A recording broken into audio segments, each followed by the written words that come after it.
We're going to add separators, or just vertical little tiny gray bars that help you visually and eyeball easier your icons. See the little vertical gray bars there at the end of the arrows. They're just there for visual ease of spotting and categorizing your different icons.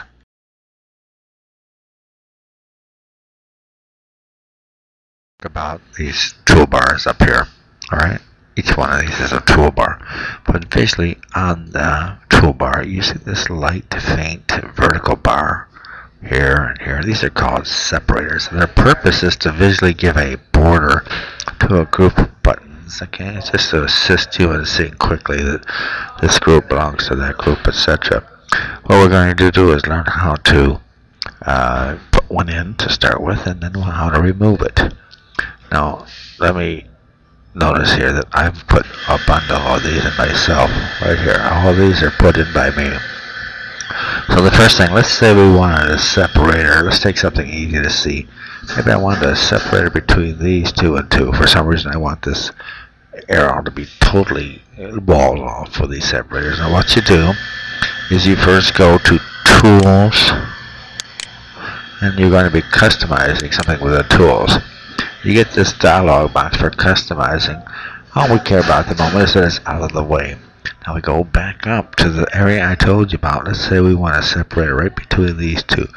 I'm going to right click on this arrow, and begin a group is the secret word, which is going to put that separator right there. Watch, keep your eye on it. I left click this begin a group. Boom, there's the separator. And that's it. Now I'll want to just close everything just to give a clean look. So what we have now is a separator between them. I say, oh, I don't want that. Here's the ability to remove it. You don't just right click the button. You'll get nowhere. Well, you have an alternate path to get to customize, but let's stay with the tools. Tools, customizing. Now go, and as long as this is out of the way, because we just don't want that to be stuck in front of our page, as long as it's out of the way, let's go and go right click this arrow button, which means we're going to be working with stuff to the left. Watch.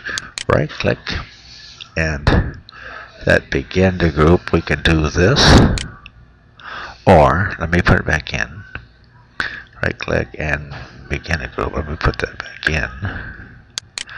Or we can just move this picture a little to the left. Say merge. As soon as we get that little black box, there we go. So that's how you add separators and remove separators. Let's close this. You're all set.